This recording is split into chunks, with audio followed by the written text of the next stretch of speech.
Salut les replayers, on se retrouve pour une nouvelle vidéo. Ça y est, les qualifications pour la CAN sont terminées et on connaît les 24 équipes qualifiées. Merci. C'est important. Hein. On va débriefer un petit peu tout ça, Anderson. On va faire le bilan de ces éliminatoires pour la CAN. Bah écoute, franchement, des éliminatoires trépidants, hein, vraiment plein de surprises. J'ai vraiment apprécié ce que j'ai vu. Hein, le football africain ne cesse d'avancer, ne cesse de s'améliorer et j'aime vraiment tous ces matchs qu'on a vu, même les 0-0. Ça nous est arrivé de voir pas mal de 0-0, mais le jeu était là. Hein, donc j'ai vraiment apprécié ce qu'on a vu et on a les 24 noms, Femi, et j'ai hâte. Hein. Moi, mon pays est qualifié, je ne vais pas embrasser le maillot comme Femi parce que j'ai l'habitude. Hein, je vous rappelle quand même que je suis 5 fois champion d'Afrique. Hein, j'ai pas envie de me vanter, mais voilà. Toi, t'es qui, toi? Toi, t'es qui? Il dit, il est chaque fois champion d'Afrique. Moi, j'ai rien vu. J'ai rien vu, ok? Non, mais c'est n'importe quoi. Bon, en tout cas, on va revenir un petit peu sur les équipes qui nous ont impressionnés, sur les déceptions aussi, sur les surprises, parce qu'il y en a eu. Et donc, ça va être le sujet de toute cette vidéo. N'hésitez pas à commenter, bien entendu, à nous dire ce que vous avez pensé du parcours de votre équipe. Et nous, on envoie le générique. C'est parti!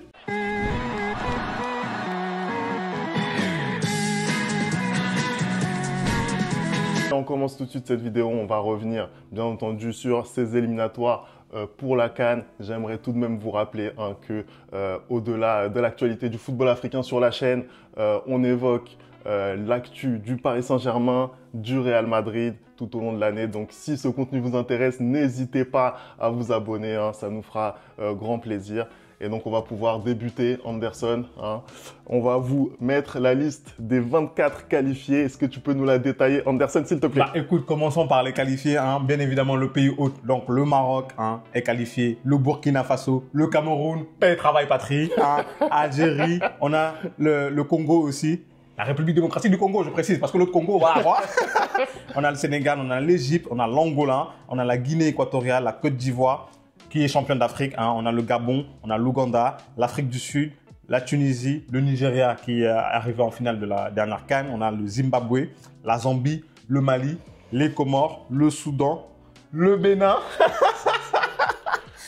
la Tanzanie, le Botswana et le Mozambique. Donc voilà les 24 qualifiés pour cette Coupe d'Afrique des Nations 2025 qui se jouera au Maroc. Je crois que c'est de la mi-décembre à mi-janvier. Hein, j'ai vraiment hâte qu'on arrive à cette compétition-là parce que le football africain, comme je l'ai dit en intro, progresse de plus en plus et l'écart entre les petites équipes et les grosses équipes se réduit encore plus en plus. Hein. On a vraiment des beaux matchs, des belles confrontations et la dernière CAN à laquelle on a assisté en Côte d'Ivoire, elle était juste fantastique hein, et j'espère qu'on va pouvoir avoir la même chose au Maroc. Voilà. Ouais, non, c'est incroyable. Vraiment, ce plateau, il est vraiment très bien fourni, très bien achalandé, j'ai envie de dire.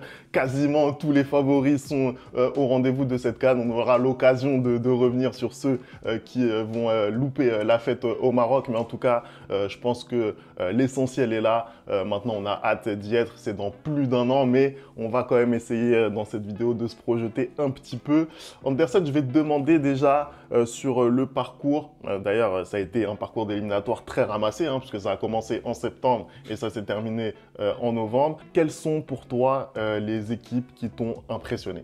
Les équipes qui m'ont impressionné, je pense qu'il y en a plusieurs. Il y en a plusieurs. Le pays hôte, hein, déjà pour commencer, même s'ils sont qualifiés, le Maroc, ce qu'ils ont fait, c'est simple. Déjà, c'est la seule équipe de ces éliminatoires qui a fait le 6 sur 6. Hein. Ils ont marqué, je ne sais pas combien de buts. C'est juste impressionnant. Moi, j'ai aimé leur manière de jouer, le football qu'ils ont développé. Hein. J'ai aimé aussi leur solidité défensive, mine de rien. Même si, justement, dans la vidéo du Maroc, il y a pas mal de personnes qui ont émis des doutes quant à cette équipe en compétition. Moi, je pense quand même qu'il y a eu un petit déclic au niveau de cette équipe marocaine et que elle pourra peut-être reproduire les exploits qu'elle a fait en Coupe du Monde lors de cette CAN parce que la dernière CAN, je pense qu'ils sont arrivés avec un trop plein de confiance et ils ne se sont pas adaptés au football africain parce que en Europe, on joue d'une manière, même pendant la Coupe du Monde, on joue d'une manière, mais en Afrique, on joue d'une autre manière. Et je pense que Regragui, la dernière fois, il n'avait pas bien compris ça. Je pense que là, ils ont appris de leurs erreurs. Et là, cette fois-ci, ils sont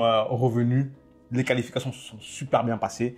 Et moi, je pense que voilà, c'est l'équipe qui m'a le plus impressionné dans cette qualification. Il y a aussi le Sénégal, hein, bien évidemment. Je pense que voilà, le Sénégal est sur une déception lors de la dernière CAN. se sont fait sortir par la Côte d'Ivoire.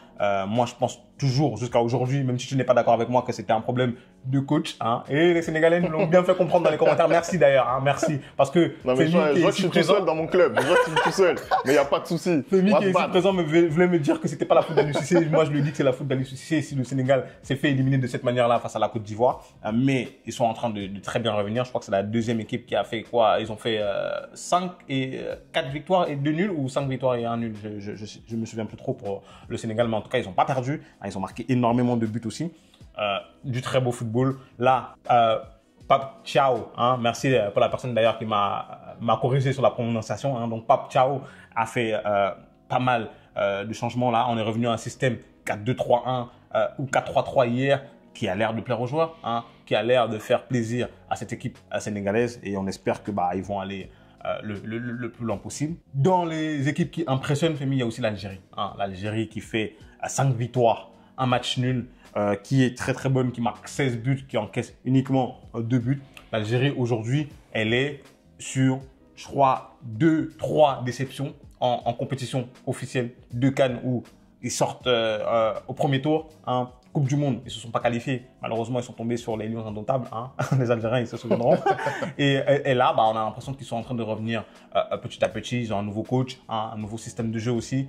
Et ça a l'air de bien marcher. Ah, voilà pour moi les équipes en tout cas qui m'ont impressionné. Toi, est-ce que tu as quelqu'un que j'ai oublié? Non, moi je suis assez d'accord avec ce que tu as dit. Juste pour revenir un petit peu sur l'Algérie, moi je suis mi-figue, mi-raisin quand je regarde le groupe dans lequel ils étaient et ce qu'ils ont fourni. Pour moi, c'est normal, tu vois, ils ont fait respecter leur statut. J'ai visionné un petit peu du match contre la Guinée équatoriale en Guinée équatoriale. C'était très compliqué pour l'Algérie, on va pas se mentir. La Guinée équatoriale, c'est une bonne équipe du continent, c'est une équipe qui est allée en huitième de finale lors de la dernière CAN plutôt. Et c'est vrai que je suis désolé, mais l'Algérie, pour moi, de Petkovic, c'est pas encore la grande Algérie de 2019. Après, voilà, il fallait faire le boulot. Ils prennent quand même 16 points sur 18. C'est assez rondement mené. Donc, je comprends que tu les mettes dans les équipes qui ont impressionné. Mais voilà, pour moi, c'est ce qu'ils devaient faire. C'est le minimum par rapport à ce que cette équipe doit faire. On n'a pas parlé de la République démocratique du Congo parce que il faut quand même le dire, c'est une équipe qui a acquis très rapidement sa qualification. Ils ont gagné leurs 4 premiers matchs, même si voilà après ça a été un petit peu plus compliqué, mais au moins la qualification était déjà verrouillée. Donc je trouve que c'est un parcours quand même qui mérite d'être souligné. Après c'est un peu pour ça aussi que justement je les ai mis je les gardés en dernier parce que je pensais que tu allais en parler. En fait, elle fait partie de ces équipes qui ont impressionné, mais les 2 derniers résultats fausse un peu l'histoire parce que comme tu l'as dit, les 4 premiers matchs ils l'ont gagné de fort belle manière, hein, et les 2 derniers matchs ils étaient déjà qualifiés, ils ont un peu laissé couler, tu vois, donc ils n'ont pas vraiment développé le jeu qu'ils développaient en ces débuts de qualification, mais dans l'ensemble c'est une équipe qui n'arrête pas de nous impressionner. Ils nous ont impressionné déjà pendant la CAN, hein, avec cette demi-finale historique où ils ont perdu face à la Côte d'Ivoire. Mais là, tu vois que le Congo, depuis peu, ils sont vraiment en train de retrouver leur football des grandes années et ils sont en train d'être une force vraiment sur le continent et ils l'ont prouvé là pendant ces qualifications. Hein. Ils finissent premiers dans un groupe où il y avait quand même la Guinée, hein, on le rappelle, et ils sont qualifiés à juste titre. Et même quand tu regardes leur groupe pour les qualifications de la Coupe du Monde, ils sont avec le Sénégal et ils sont pas ridicules, tu vois, au Sénégal, Soudan, mais ils sont pas ridicules. Donc vraiment, je dirais que je crois que c'est 4e, 5e équipe qui m'a le plus impressionné pendant ces qualifications. Oui, je suis assez d'accord. Peut-être la seule différence, et c'est pour ça que je serais moins sévère avec la RDC qu'avec une équipe comme l'Algérie par exemple, c'est que ils ont peut-être un petit peu moins de marge en fait au niveau de l'effectif. On va pas se mentir, la qualité n'est pas forcément la même, mais ce que Sébastien Desabre a réussi à mettre en place, ça permet à cette équipe de performer avec cette défense, on l'a déjà dit sur cette chaîne, qui est imperméable, vraiment une équipe vraiment très compliquée à faire bouger, et puis cette efficacité offensive. Donc bravo à eux, ils ont validé très rapidement leur billet pour la CAN. C'est pour ça que aussi l'analyse, on va dire, des 2 derniers matchs, pour moi, est un petit peu biaisée, mais ils ont fait le boulot. Anderson, maintenant, si tu veux bien, on va passer aux surprises de ces éliminatoires, les équipes dont on n'attendait pas un tel parcours. Et je vais te laisser détailler un petit peu le parcours du continent parce que ça a été très mouvementé ces derniers mois pour le Cameroun, mais ils ont répondu présent. Bah écoute, le Cameroun est en effet, je trouve, dans ce groupe des équipes surprises. Pourquoi? Parce que depuis un moment, c'est assez compliqué pour le Cameroun de retrouver, comment dire, sa gloire d'antan, hein, si je peux me permettre de dire ça comme ça. On a une équipe du Cameroun où, administrativement parlant, c'était très très compliqué. Il y a eu cette guerre entre le président de la FECAFOOT et le sélectionneur et le ministère des Sports. Hein, le football camerounais, ces derniers temps, c'était pas trop ça. On a eu un changement de sélectionneur. Marc Brice est arrivé sur les bancs de cette équipe nationale. Et force de constater que depuis qu'il est arrivé, tout se passe bien. Hein. En 6 matchs, c'est 4 victoires pour le Cameroun et 2 matchs nuls. Hein. Ça n'a pas été prolifique dans les buts, mais tu retrouves une solidité dans cette équipe-là. Ils ont encaissé uniquement 2 buts dans ces qualificatifs et j'ai retrouvé une équipe qui a un système de jeu. J'ai retrouvé une équipe qui a une idée derrière la tête quand ils jouent. Hein. Ça fait plaisir. C'est pas juste balancer des ballons devant. Donc en ça, je trouve que le Cameroun a quand même été une belle surprise de cette qualification parce que mine de rien, avec tout ce qui se passe, tu pourrais croire que, enfin, quand on entend certaines personnes parler du Cameroun, tu pourrais croire que voilà, on est devenu un petit de ce continent-là. Et pendant ces qualifications, on a aussi un peu rappelé à tout le monde qui était le Cameroun. Je suis désolé. Hein. Moi maintenant, ce qui me dérange un peu dans ce nouveau cycle avec Marc Brice, c'est qu'il ne fait pas assez confiance aux jeunes. Hein. Enfin, lui, je trouve que il y a eu trop de fois la même équipe qui a été alignée pendant ces qualifications. Hein. Un Vincent Aboubakar, par exemple, c'est pas normal qu'il joue à chaque fois 90 minutes. Je suis désolé. Hein. Il faut faire tourner, il faut faire renouveler cet effectif camerounais. Surtout qu'il y a du talent, en fait. Mais il y a du talent dans le Cameroun aujourd'hui. Et tu peux pas me dire que à chaque fois, tu es obligé de mettre des Bassogog, des Aboubakar sur le terrain. C'est pas possible. Donc, renouvelle un peu ton effectif. Et je pense que on tient là peut-être une bonne génération pour le Cameroun pour aller faire quelque chose, surtout qu'il y a de quoi construire autour de Carlos Baleba aujourd'hui. Hein, franchement, ce joueur est juste exceptionnel, il est juste fantastique. Et tu vois, quand tu donnes la chance à des jeunes, il le prouve aussi qu'il mérite bien cette chance-là. Donc, n'hésite pas, Marc Brice. Voilà, c'est le seul reproche peut-être que j'ai à faire à ce sélectionneur-là. Pour l'instant, les résultats lui donnent raison. Donc, voilà. Moi, j'ai envie de parler du Bénin parmi les surprises parce que c'est une équipe qui, qu'on n'attendait pas forcément à ce stade-là. Ils ont loupé la CAN depuis 5 ans maintenant. La dernière, c'était en 2019. Et la qualification dans un groupe qui était abordable, on va pas se mentir. On savait au début des qualifications qu'ils pouvaient se sortir de là, mais ils l'ont fait quand même avec brio. Il y avait des équipes pas forcément difficiles à jouer, comme le Rwanda qui est parti chercher quand même 4 points face au Nigeria, qui a terminé leader de ce groupe, c'est pas rien.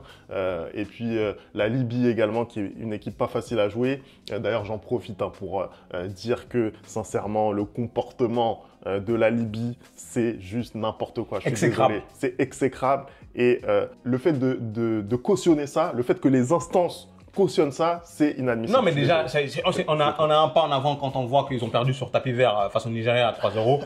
C'est juste logique. Hein. À un moment donné, je pense que la Libye, dans la CAF, pesait énormément et c'est en train de changer parce que c'est pas possible, comme tu dis, de cautionner ce genre de comportement. Voilà.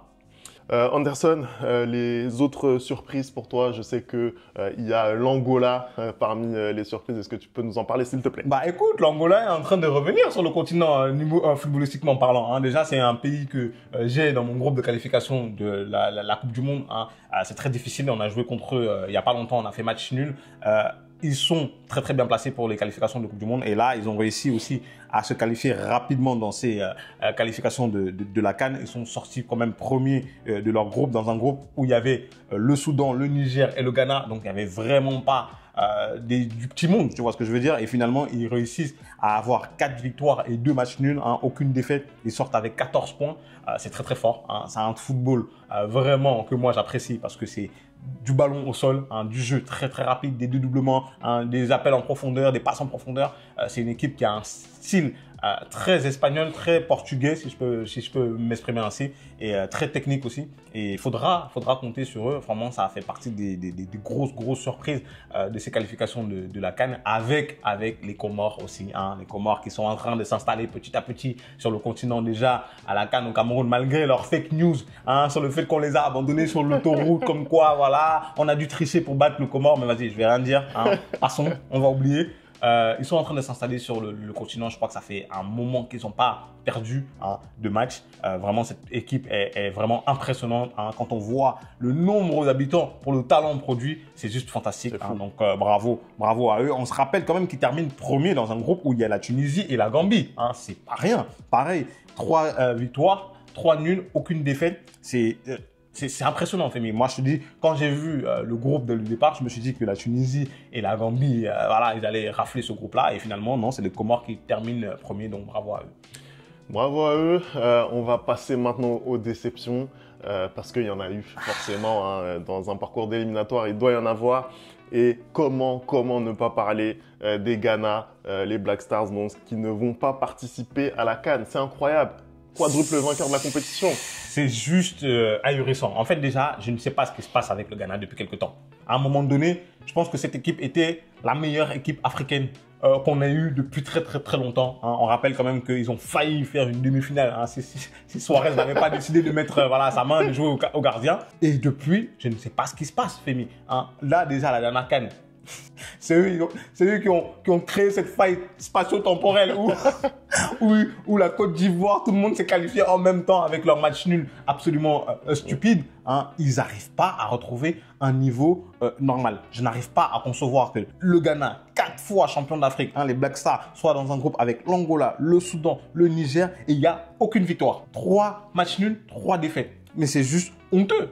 Hein? C'est incroyable ce qui se passe autour de cette sélection ghanéenne. Ils étaient au Qatar il y a 2 ans. C'est une folie, c'est une folie. Ils se sont qualifiés pour la Coupe du Monde et on sait à quel point c'est difficile pour les équipes africaines de se qualifier pour une Coupe du Monde. Donc ça veut dire qu'il y a quand même le matériel. Mais à côté de ça, on a vraiment l'impression que c'est hyper mal géré le football au Ghana actuellement. Voilà, on a entendu notamment des gens comme Romain Molina nous expliquer que les joueurs de l'équipe nationale payaient pour pouvoir être sélectionnés. C'est invraisemblable. On a l'impression d'être dans un film.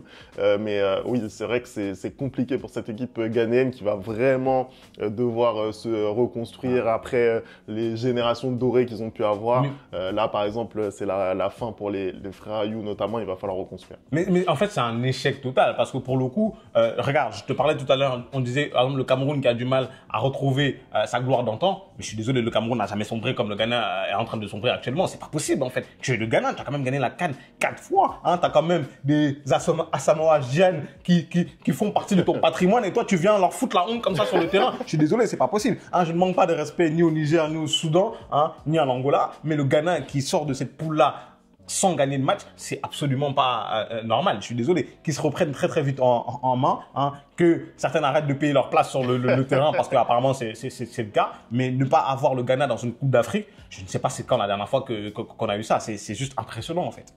On va parler maintenant de la Guinée, parce que je ne sais pas quoi dire là aussi. Bim-bim-so. Bim-bim-so. Non, c'est vrai que là, c'est ultra compliqué. Première CAN loupée depuis 2017 pour les Ghanéens, pour le Sili national. Pour les Guinéens, pas la Guinée, pardon. On vient de parler du Ghana, je suis désolé. Pour les Guinéens, et effectivement, oui, il y a beaucoup de choses à dire, mais la première chose à dire, c'est qu'ils se sont mis tout seuls dans cette situation. Voilà, il n'y a rien d'autre à dire. C'est quand tu ne gagnes pas tes 2 premiers matchs, quand bien même il y a des problèmes d'arbitrage, voilà, tu peux pas espérer mieux. Non, mais même si tu ne gagnes pas tes 2 premiers matchs, Femi, au final, tu te rattrapes, hein, et la qualification, elle ne tient qu'à toi. Dans ce dernier match-là, même si tu es en déplacement, tu as besoin d'un match nul pour te qualifier et tu arrives à flopper. Je suis désolé, c'est pas normal. Hein. Il y a vraiment tout qui était fait pour que tu te qualifies et le fait de venir flopper comme ça, moi je peux pas comprendre. C'est une faute professionnelle. Je suis désolé. Aujourd'hui, la Guinée, c'est une des grosses équipes du continent. Hein. La Tanzanie en face, c'est personne. Hein. Je suis désolé. Hein. Je manque pas de respect à la Tanzanie, mais on parle de la Guinée en face, c'est personne en fait. Et tu dois finir le travail. Tu dois faire le taf en fait. Quand tu vas arracher cette victoire en Côte d'Ivoire et qu'à la fin du match, tu es en train de danser coup du marteau, je suis désolé, hein, va finir le boulot. Va finir le boulot parce que c'est pas normal. Une équipe de la Guinée qui fait huitième de finale, quart de finale en CAN vient se faire éliminer comme ça dans les qualifs en fait. Moi j'étais... En fait, j'ai pas compris. Je l'avais dit quand on a débriefé le match de la Guinée que s'ils ne se qualifient pas, c'était uniquement de leur faute. Bah, c'est ce qui s'est passé. Hein. Ils n'ont pas su saisir l'opportunité. Moi, je comprends pas comment tu dois juste avoir un match nul et tu viens me parler d'arbitrage à la fin du match. C'est pas possible. Non, hein. C'est la Guinée en fait. C'est n'importe quoi.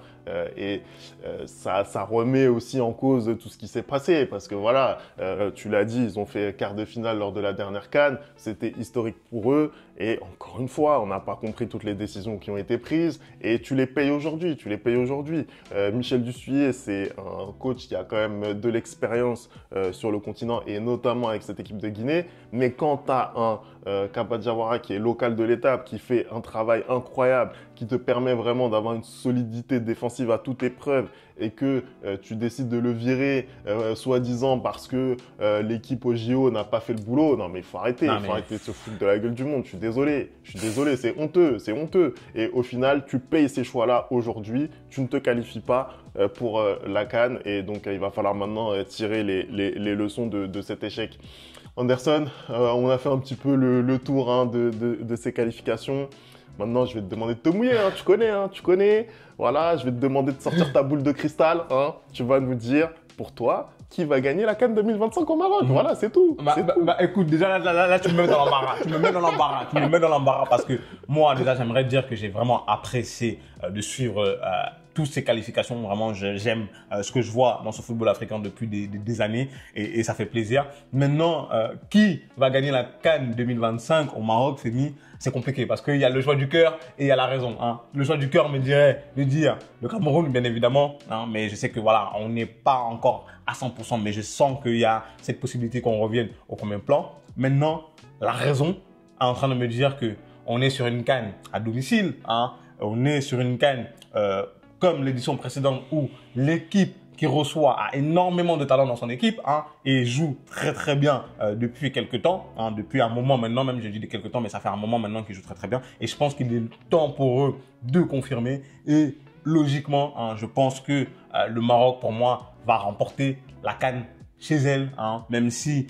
le champion sortant est très très fort, la Côte d'Ivoire. Hein, ils sont vraiment en forme, mais je pense qu'ils vont sortir à la malédiction du champion. Hein. Ça fait très très très longtemps qu'une équipe n'a pas gagné à la CAN 2 années de suite. Après, peut-être qu'ils vont le faire. Hein. On sait jamais, mais je vois vraiment le Maroc comme principal favori à sa Coupe d'Afrique des Nations. Voilà. Bah écoute Anderson, tu me parles de logique. Moi, je vois aucune logique dans le football. Hein, et le parcours de la Côte d'Ivoire lors de la dernière CAN, elle n'est pas logique. n'est pas du tout logique. Quand on regarde effectivement sur le papier, sur le parcours effectué durant ces éliminatoires, bah forcément le Maroc fait figure de favori. Mais moi personnellement, si je devais mettre une pièce, je ne mettrais pas la pièce sur le Maroc. Pourquoi? Parce que déjà, ça a été exceptionnel de voir le pays organisateur remporter la compétition chez lui 2 fois d'affilée comme ça. Moi, j'y crois pas. Personnellement, c'est rare. J'y crois pas, même si, encore une fois, le Maroc, sur ce qu'ils ont montré, est clairement voilà, un des tout premiers favoris. Moi, je ne pense pas. Et par rapport à ce que j'ai vu, je sens bien le Sénégal parce que, justement, la hype est un petit peu redescendue autour d'eux. Et du coup, tu penses que c'est mieux pour eux? Je pense que c'est mieux pour eux. Et sincèrement, quand je regarde aussi le matériel, et notamment dans un secteur clé du jeu, c'est-à-dire le milieu de terrain, pour moi, c'est le milieu de terrain le plus fort, le plus solide. Je les sens vraiment très très bien. S'ils ont la bonne idée de garder Pape Thiaw sur le banc, je pense qu'ils peuvent vraiment aller la chercher. Bah écoute, hein, les jeux sont faits. Je te donne rendez-vous en janvier 2026. Hein, retenez bien les pronostics parce que Femi, dans les pronos, c'est 0. C'est 0. Donc on verra bien en janvier 2026. S'il vous plaît, revenez ici pour lui dire qu'il a eu tort. Allez, merci d'avoir regardé cette vidéo. On n'oublie pas hein, les bonnes habitudes, @le replay foot. Nous, on va se retrouver pour ce qui est de la zone Afrique en mars hein, pour les qualifications pour la Coupe du Monde. Bien entendu, entre-temps, il y aura du contenu sur le football africain. On reste connecté sur l'actu, bien entendu, de ce continent qui nous tient particulièrement à cœur. Et nous, donc, on se retrouve très très vite pour une nouvelle vidéo. Ciao!